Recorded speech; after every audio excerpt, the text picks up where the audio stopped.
할렐루야, 살아계신 하나님께서 이 시간 우리와 함께 하심을 믿습니다. 오늘은 열왕기상 18장 7절부터 15절 말씀 가지고 전천후 신앙인 6번째 시간으로 밀려오는 두려움을 물리치며 살 수 있다라는 제목으로 하나님 말씀 증거하도록 하겠습니다.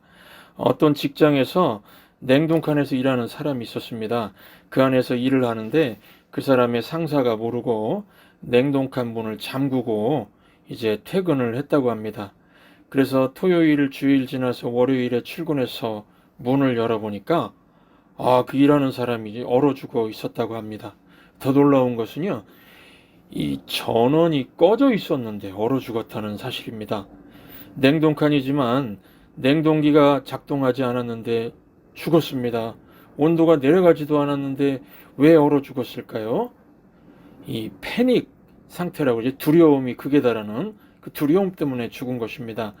1차 세계대전 당시에 전쟁터에 이제 싸우러 나간 그 청년들보다 전쟁터에 그 자녀 아들들을 보낸 부모들이 더 많이 죽었다고 합니다. 그 이유가 무엇일까요? 역시 마찬가지 이 패닉 때문에요. 이 공황, 극에 달하는 이 두려움 같은 거 있죠. 자녀가 오늘 죽을까 내일 죽을까 모른다는 이 노심초사하는 이 마음 때문에 이 걱정하다가 먼저 죽었다는 것입니다. 여러분, 냉동칸에서 얼어 죽은 사람에게 실체는 실내 온도가 아니고요, 닥친 두려움이었습니다. 미로 닥친 두려움. 실내 온도는 이게 허상이었습니다. 가짜였고 두려움이 닥친 현실이었다는 것입니다. 전쟁터에 자녀를 내보낸 부모들도 전사 통지서 받은 것도 아니었습니다. 미리 두려워하고 아직 일어나지도 않는 일들인데 미리 두려워하는 그 마음, 그 두려움이 바로 현실이었습니다. 그 두려움 때문에 이 부모가 먼저 죽게 되었다는 것입니다. 여러분, 오늘 본문에 나오는 오바댜는 어떤 사람입니까? 하나님을 지극히 경외하는 믿음의 사람입니다. 그런데 오늘 본문을 보시면 오바댜의 믿음 성장이 완전히 멈춰버린 것을 봅니다. 이유가 무엇인가 하면은 한순간 두려움에 빠졌기 때문에 그렇습니다. 9절을 보시면은 열왕기상 18장 9절입니다. 이르되 내가 무슨 죄를 범하였기에 당신이 당신의 종을 아합의 손에 넘겨 죽이게 하려 하시나이까. 지금 아합 왕에게 죽임을 당할까 두려움에 떨고 있죠. 오바댜는 자기 지위를 이용해서 선지자 100명을 숨겨주고 하나님의 뜻을 이루려고 했던 사람이고 또 죽기를 각오하고 우상에게 절하지 않았던 그런 사람이었는데 어느 한순간에 이 두려움이 밀려오자 꼼짝을 못하고 있는 모습입니다. 여러분, 왜 이 두려움이 나쁜 것일까요? 두려움은 내 마음을 짓눌러서 종노릇하게 만들기 때문에 그렇습니다. 두려움이 우리 마음을 지배하면은 벌벌 떨면서 아무것도 못하게 만든다는 것입니다. 오바댜가 두려움에 사로잡히자 완전히 바보처럼 되어버렸습니다. 강한 용사의 모습이었던 그가 아무것도 못하고 벌벌 떨고 있지 않습니까? 우리도 마찬가지입니다. 두려움에 빠지면 아무 일도 못하고 두려움에 종노릇하게 된다는 것입니다. 그러므로 반드시 우리는 인생을 살면서 이 두려움의 문제를 이겨낼 수 있어야 되겠습니다. 두려움을 반드시 이겨야 된다는 것입니다. 그러면 어떻게 이 두려움을 이길 수 있을까요? 두려움을 이기기 위해서는 왜 두려움이 찾아오는지를 알고 잘 대처하면 됩니다. 왜 오늘 본문에서 오바댜가 두려움에 빠지게 되었는지 우리가 그 이유를 살펴보고 두려움을 떨쳐버리고 다시 뛸 수 있는 승리를 위한 핵심이 무엇인지 결론적으로 말씀을 드리도록 하겠습니다. 먼저 첫 번째, 두려움의 이유들입니다. 왜 오바댜가 두려움에 빠졌습니까? 첫 번째 이유는요, 지나치게 보이는 사람 의식해서 그랬다는 것입니다. 10절 보시면은 당신의 하나님 여호와께서 살아계심을 두고 맹세하노니 내 주께서 사람을 보내어 당신을 찾지 아니한 족속이나 나라가 없었는데 그들이 말하기를 엘리야가 없다 하면 그 나라와 그 족속으로 당신을 보지 못하였다는 맹세를 하게 하였거늘. 이게 무슨 말씀이죠? 이 오바댜가 아합 왕에게 맹세했다는 것입니다. 무슨 맹세를 했습니까? 자기가 엘리야를 찾아봤지만 여기도 없었고 저기도 없었다고 맹세했다는 것입니다. 그런데 지금 본문에서 8절 보시면은 엘리야가 오바댜에게 아방에게 가서 엘리야가 여기 있다 하라 이렇게 얘기를 하는 것입니다. 그러니까 자기는 없다고 맹세했는데 다시 가서 엘리야가 여기 있다고 말하면은 아방이 어떻게 반응할지 너무 아방에 대해서 크고 두렵게 생각했던 나머지 지금 이 오바댜가 벌벌 떨고 있죠. 아마 아방이 이런 나를 보면 화를 내면서 나를 속였구나 오바댜 너는 죽어 마땅하다 뭐 이런 상상을 한 것입니다. 여러분 지금 오바댜는 사람의 권위에 대해서 너무 두려워하고 있죠. 한순간에 아방이 너무 커 보이자 두려움에 빠졌다는 것입니다. 여러분 우리들도 그렇죠. 어느 순간 어떤 사람이 크게 보입니다. 그 사람 앞에만 가면 내가 작아 보이고 두려워서 벌벌 떨게 됩니다. 여러분 우리가 이 땅을 살아가면서 기도를 해야 되는 이유가 바로 여기 있습니다. 크신 하나님께 기도하면 나를 두렵게 만드는 사람이 작아 보이고 하나님이 점점 더 커 보이게 됩니다. 이와 같이 사람이 작아 보이고 하나님이 커 보이면 두려움이 사라지게 되어 있습니다. 그래서 우리는 언제까지 기도하고 언제 기도 마치고 언제 일을 시작하면 좋을까요? 내 눈앞에 사람이 작아 보일 때까지 기도하고요. 내 눈앞에 문제가 작아 보일 때까지 기도하고요. 그래서 그때까지 기도하고 이제 하나님이 더 내 문제와 내 눈앞에 사람보다 더 커 보이면은 그때 일을 시작하면 된다는 것입니다. 주변에 내가 잘 되는 것을 방해하는 사람들이 많을 것입니다. 그러면 이들이 작아질 때까지 이들이 사라질 때까지 기도해 보시기 바랍니다. 아무리 강력한 사람이 도전해 온다 해도 그가 메뚜기처럼 작아 보일 때까지 기도해 보십시오. 그러고 나면 강력하게 일을 할 수 있게 될 것입니다. 그런데 기도 없이 인생을 산다고 생각해 보십시오. 기도 없이 하루를 시작한다고 생각해 보십시오. 그러면은 한 걸음 걸을 때마다 이것이 걸리고 한 걸음 걸을 때마다 저것이 걸리고 그러면서 두려움이 한 폭 한 폭 한 겹 한 겹 더 쌓이고 쌓이면서 아무것도 못하게 될 것입니다. 우리가 하루를 산다는 것은 사람들과 섞이면서 사람들과 부딪히면서 살아야 한다는 것이죠. 그러므로 시작 전에 기도하는 게 좋습니다. 하루를 시작하기 전에요. 하루를 시작하기 전에 기도하는 게 중요합니다. 그래야 힘들지 않게 하루를 마칠 수 있습니다. 사람들과 부딪히는 게 힘들지요. 그러니까 믿음 없는 사람들은 밤에 일 끝나고 술 마시지 않습니까? 사는 게 힘드니까요. 그러나 가장 좋은 비결은 기도하는 것입니다. 술 먹으면 힘이 나는 게 아니고요. 다음날 더 다운됩니다. 이거는 의사들이 하는 말이죠. 이 술은 디프레스제라고 그랬습니다. 더 이렇게 다운되게 만드는 거죠. 그러므로 힘든 하루 지냈으면 저녁에 기도하시기 바랍니다. 또 힘들고 힘든 하루를 보냈으면 기도하고 또 기도하는 것입니다. 가장 강력한 기도는요. 하루 시작 전에 예방 차원에서 미리 새벽에 깨어 기도하는 것입니다. 그래야 기도를 통해서 장애물들, 문제들을 작게 여길 수 있고 방해하는 사람들을 난장이처럼 작게 보고 일을 시작할 수가 있습니다. 저는 운동을 좋아합니다. 축구, 농구, 배구, 족구, 탁구 이런 운동들을 참 좋아합니다. 운동하다 보면은 날아오는 공에 얻어맞을 때가 있습니다. 배구공에 얻어맞으면요 그냥 견딜만 합니다. 그리고 탁구공에 얻어맞으면은 아무렇지도 않습니다. 그런데 농구공에 맞아보신 분 계십니까? 이 농구공에 얻어맞으면은 아픕니다. 농구공으로 얼굴을 맞으면요 크게 다칠 수도 있습니다. 여러분 우리가 하나님 앞에 기도하지 않고 살면 삶의 문제가 농구공처럼 날아오지만 기도하고 시작하면은 탁구공처럼 날아옵니다.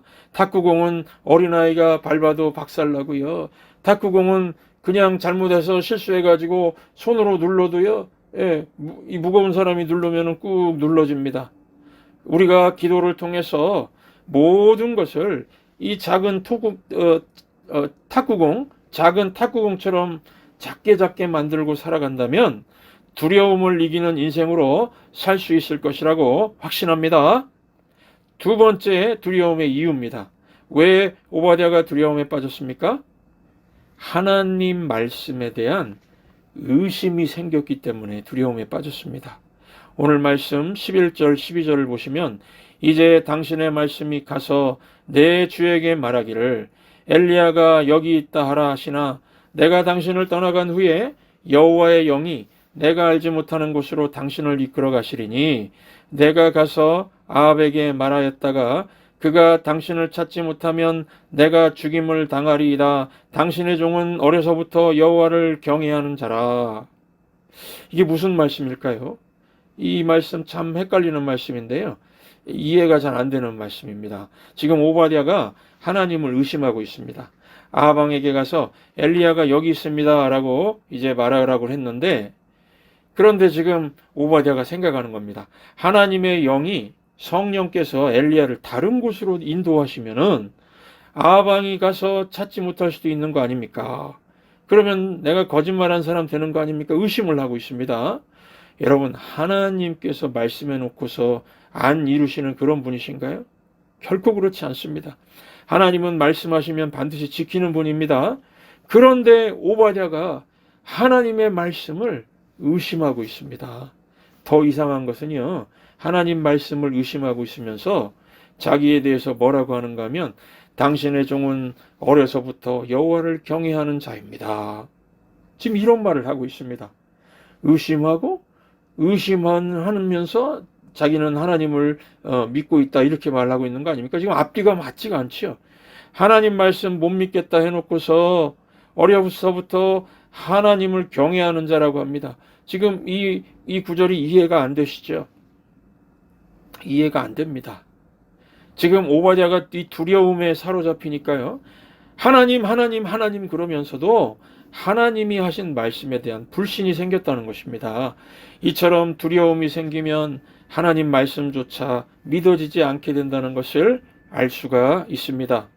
제가 오늘 본문을 통해서 크게 한 가지 깨달은 것은 오바댜의 이 근본적인 두려움의 뿌리는 결국 하나님 말씀에 대한 불신에서 왔구나.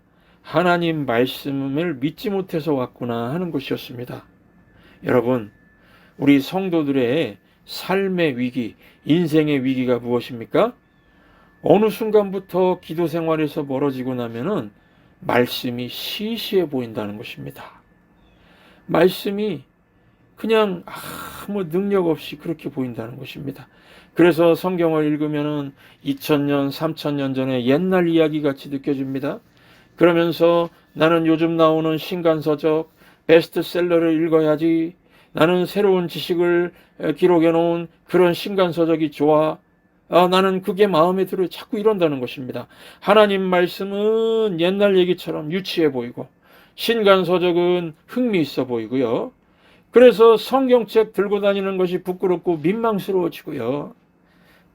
그런데 반대로 하나님의 능력 가운데 사는 사람은 말씀이 귀중해 보이고 이 하나님 말씀이 생명샘같이 느껴집니다. 여러분, 이 성경은 성도의 신앙과 생활의 표준이 되는, 기준이 되는 책입니다. 그래서 신앙 그러면 영생, 구원, 천국에 대한 비밀을 말하는 거고, 생활은요? 생활은 우리 성도가 실제로 자녀 교육을 어떻게 할 것인가, 사업 성공, 가정의 행복, 건강한 삶에 대한 이런 인사이트가 이 하나님 말씀에 다 들어있다는 것입니다. 다 들어있다는 것을 아니까 매일 보물을 발견하듯이, 보물찾기 하듯이 말씀을 대한다는 것입니다. 그래서 이 말씀의 능력을 아는 사람은요, 말씀을 읽을 때마다 한 구절 한 구절이 제 삶에 힘이 됩니다. 이런 고백을 하는 것입니다. 그래서 하나님의 말씀의 능력을 아는 사람은요, 두려움 속에서 사는 것이 아니라 두려움이 밀려올 때 말씀을 펴고 말씀에서 하나님의 그 놀라운 지혜와 능력을 배우고 노래를 부릅니다. 노래를 부릅니다. 이게 찬송이죠. 찬송을 부르면서 살게 됩니다. 성령의 감화받아서 하나님 말씀 배우니 그 말씀 한 절 한 절이 내 맘에 교훈되도다. 여러분, 하나님 말씀이 중요합니다. 하나님 말씀이 들려지고 하나님 말씀이 내 마음에 깊이 뿌리를 내리면은 모든 의심의 안개가 사라지고 모든 두려움이 다 사라지게 된다는 것입니다. 말씀의 확신, 이 말씀의 확신이란 게 무엇입니까? 하나님이 나와 함께 하시면은 승리는 당연하다라는 자신감을 말합니다. 우리 아이들 중에 부모에 대해서 확신이 없는 아이들이 있죠. 이런 아이들 데리고 놀이동산 가서 자, 재밌게 놀아라 그래도요, 놀지를 못합니다. 왜 그렇습니까? 엄마 아빠에 대한 확신이 없습니다. 혹시 내가 안 보일 때 어디 딴 데 가시는 거 아닌가? 나 버리고 도망가는 거 아닌가? 딴 데 갈까? 불안해서 엄마 치마 붙잡고 웁니다. 아빠 손 안 놔주고 울고 있습니다. 반면에 엄마 아빠에 대한 사랑의 확신이 있는 아이는요, 마음껏 뛰어다니면서 놉니다. 여러분, 우리 성도들도 마찬가지입니다.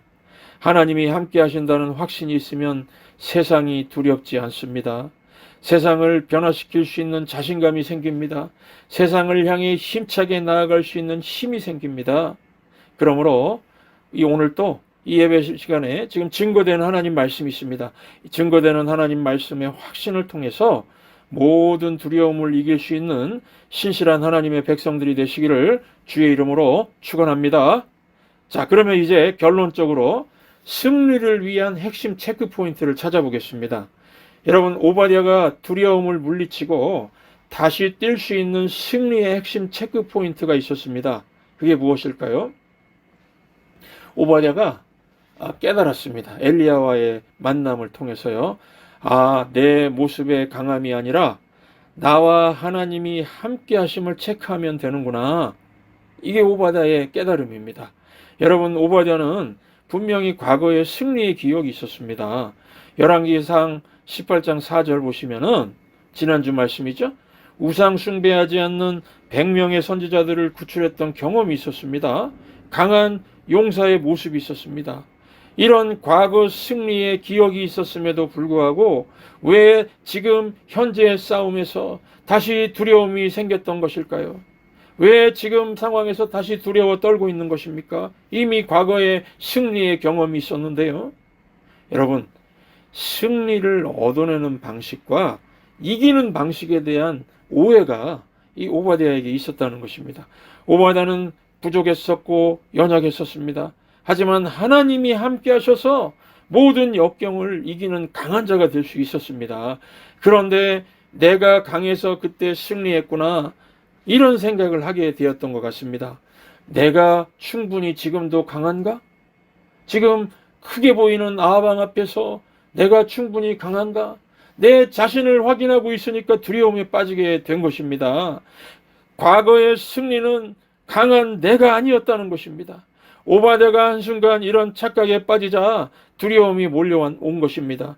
그러다가 엘리야와의 영적인 만남을 통해서 다시 회복되는 것을 볼 수 있습니다. 15절 보시면 엘리야가 이르되 내가 섬기는 만군의 여호와께서 살아계심을 두고 맹세하노니, 지금 오바댜는요 아방에게 맹세를 했다고 그러는데 엘리야는 살아계신 하나님 만군의 여호와의 살아계심을 두고 맹세하노니, 얼마나 확신이 있습니까? 엘리야는 하나님이 엘리야와 함께 있는 주님의 동행을 확신하고 있는 걸 볼 수가 있죠. 오바댜가 엘리야와의 이 대화를 통해서 살아계신 하나님이 보인 것입니다. 주님의 동행을 확신하게 되었습니다. 그래서 열왕기상 18장 16절을 보시면 오바댜가 가서 아합을 만나 그에게 말하매, 오바댜가 확신을 가지고 아합에게 나가서 담대히 말하는 걸 볼 수가 있습니다. 여러분, 우리가 이 세상을 떠날 때까지 잊지 말고 꼭 기억해야 할 것이 있습니다. 과거도 그랬었고 지금도 그렇습니다. 미래도 마찬가지입니다. 어떤 것을 잊지 않아야 되느냐 하면은요, 이거는 꼭 기억하시기 바랍니다. 나는 여전히 부족하고 연약하다. 그런데 과거에 어떻게 승리했던 것인가? 하나님이 동행해 주셔서 내가 싸움에서 이겼던 것이구나. 내 힘이 아니라 주님의 힘 때문에 내가 이겼던 것이야. 이 사실, 이 팩트를 잊어버리시지 말기 바랍니다. 이것이 중요합니다. 과거도 그렇고 지금도 그렇고 나는 연약한 자인데 그 승리는 하나님께서 주신 것입니다. 강한 내가 아니었습니다. 주님과의 동행이었습니다. 바로 이것을 일평생 기억하시며 마음에 새기고 사시기 바랍니다. 그러므로 지금 이 시간에 우리가 이 예배 시간에 체크해야 될 것이 무엇입니까? 내 모습의 강함이 아닙니다. 나와 하나님이 함께 하심을 체크하시기 바랍니다. 저는 설교를 준비할 때요, 불안하고 두려울 때가 있습니다. 우리 성도님들 보면은 참 말씀을 잘 받아들이시는 분도 있지만 이 말씀이 부딪혀서 튕겨 나오는 분도 있고, 또 이 졸고 계시는 집사님 혹시 나하고 눈이 마주치면 또 어떻게 되나 민망하셔서 어떻게 하나 별 생각도 다 들고 또 불안하고 두려울 때가 있습니다. 이런 불안과 두려움을 사라지게 하는 것은 제가 부족하고 연약하지만 강단에 설 때에 우리 주님이 동행해 주신다면은 모든 문제는 해결된다고 하는 이 믿음의 확신이 들 때입니다. 그래서 저는 설교는 기도다라고 정의를 합니다. 충분히 기도하면 주님의 동행이 느껴집니다. 그렇게 되면 제 마음에 드는 확신이 있습니다. 주님이 필요하다면은 성도님들 변화시킬 것이고, 또 영혼을 만져주실 것이고, 위로해 주실 것이고, 힘을 주실 것이다 하는 이러한 평온한 마음이 제 마음에 생깁니다. 그래서 지금 이 자리, 설교의 자리에 올라올 때에, 이 강단에 올라올 때 하나님이, 살아계신 하나님이 함께 하시는 것만 체크하고 저는 올라오는 것입니다. 제가 설교하기 전에 항상 말씀드리죠. 살아계신 하나님께서 이 시간 우리와 함께 하십니다. 이게 여러분 빈말이 아닙니다. 이 확신이 없으면 저는 이 자리에 서 있지 못합니다. 이 확신이 없으면 저는 이 강단에 올라올 힘도 없습니다. 그러므로 여러분들, 지금 이 자리에 살아계신 하나님이 계십니다. 전능하신 하나님의 임재를 느끼고 제가 이 자리에 올라왔습니다. 이 임재를 느끼기 때문에 이렇게 서서 설교할 수가 있는 것입니다. 여러분, 우리가 두려움 없이 세상의 한복판에 서서 담대히 살 수 있는 비결은 나의 강함이 아니라 주님과의 동행임을 체험하는 것입니다. 이러기 위해서 매일 기도에 힘쓰시고 성경을 날마다 들으시기 바랍니다. 성경 말씀 날마다 귀에 듣고 또 읽고 묵상하시기 바랍니다.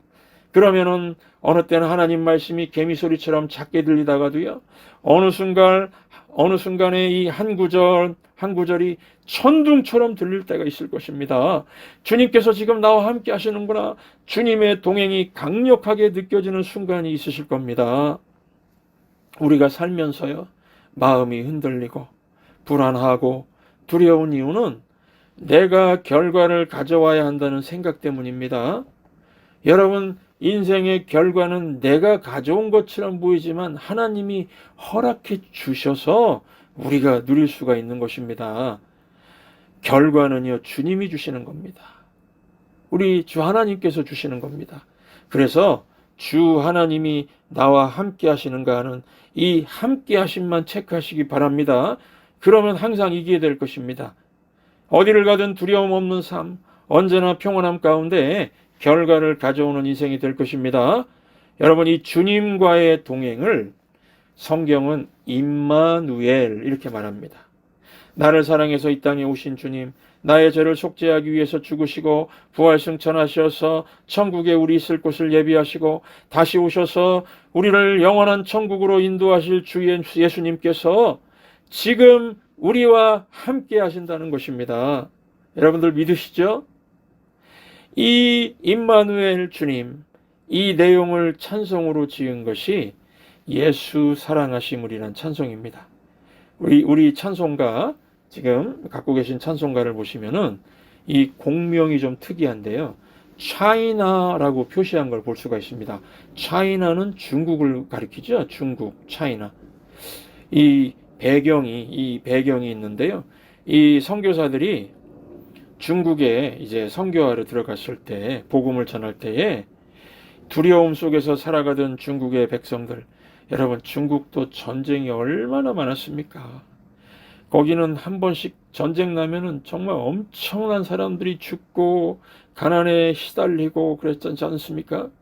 그래서 이 두려움 속에 살아가던 중국의 성도들이 이 찬송을 어른이고 애고할 거 없이 그렇게 매일같이 많이 불렀다고 합니다. 그래서 이것을 선교사들이 보고서 본국에 이제 이 내용을 보고하자 미국 침례교 찬송가 위원회가 찬송가 공명을 차이나라고 붙였다고 합니다. 여러분 이 찬송가는요 주일학교 거의 교과처럼 부르죠. 왜냐하면 아이들에게 이 찬송이 힘이 되기 때문에 그렇습니다. 또 미 육군사관학교 생도들은요 이제 졸업식 할 때 이 찬송가를 불렀다고 합니다. 왜냐하면 이제 임지로 다 부임하러 가지 않습니까? 졸업하면은 다 이제 전쟁터로 나가기도 하고 다 임지로 나갈 때 얼마나 두렵겠습니까? 불안하겠죠? 미래가 참 불안하고 두려운 것입니다. 이때에 이 예수 사랑하심을 불렀다는 것입니다. 전투에 참가하기 전에도 꼭 이 찬송가를 불렀다고 합니다. 여러분 563장 예수 사랑하심을 1절 가사를 보시면은 예수 사랑하심을 성경에서 배웠네. 우리들은 약하나 예수 권세 많도다.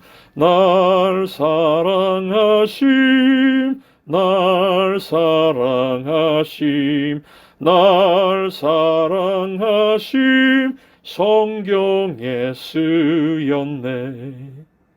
이 가사가 무엇을 말하고 있습니까? 날마다 성경에 쓰인 이 주님의 동행함에 대한 내용을 확인하면은요 의심이 아니라 사랑의 확신이 밀려온다는 것입니다. 3절 가사 보시면 내가 연약할수록 더욱 귀히 여기사, 내가 힘없고 연약할수록 더욱 귀히 여기신다는 것입니다. 높은 보좌 위에서 낮은 나를 보시네. 날 사랑하심 성경에 쓰였네. 여러분 그래서 주님이 함께 하시면 주님의 동행에 확신을 갖게 되면은 내 연약함이 문제가 되지 않는다는 것입니다. 나를 사랑하시는 주님이 충분히 강하시기 때문에 그렇습니다. 그러므로 우리는 두려움이 몰려와도 물리치며 살 수 있는 전천후 신앙인이 될 수가 있는 것입니다. 4절 가사는 이렇습니다. 세상 사는 동안에 나와 함께 하시고 세상 떠나가는 날 천국 가게 하소서. 얼마나 확신을 주는 찬송입니까? 이보다 강력하고 이보다 확실한 삶은 없을 것입니다. 우리 주님께서 오늘 우리를 이 예배 가운데 부르셔서 두려움의 문제를 해결하라고 말씀을 하십니다. 두려움의 두 가지 이유들을 기억하십시오. 사람들이 더 크게 보이고 자꾸 눈에 보이는 사람 무식할 때 두려움이 오고요. 말씀에 대한 의심이 생길 때 두려움이 옵니다. 그러므로 우리가 승리를 이루는 삶, 두려움을 물리치는 삶을 사시려면은 승리를 위한 핵심 체크 포인트 한 가지 놓치시지 마시기 바랍니다. 강한 데가 아니고 주님과의 동행입니다. 주님과의 동행, 나를 사랑하시는 주님과의 동행, 말씀에 기록되어 있습니다. 날마다 말씀 붙들고 날마다 찬송 부르시면서 두려움이 언제든지 우리 인생에 밀려올 수 있습니다. 두려움이 없다는 게 아닙니다. 두려움이 밀려올 때마다 말씀 붙들고 하나님께서 나를 사랑하시고 함께 하신다고 하는 찬송 부르시면서 모든 두려움을 물리치며 사시는 귀한 한 주간이 되시기를 주의 이름으로 축원합니다.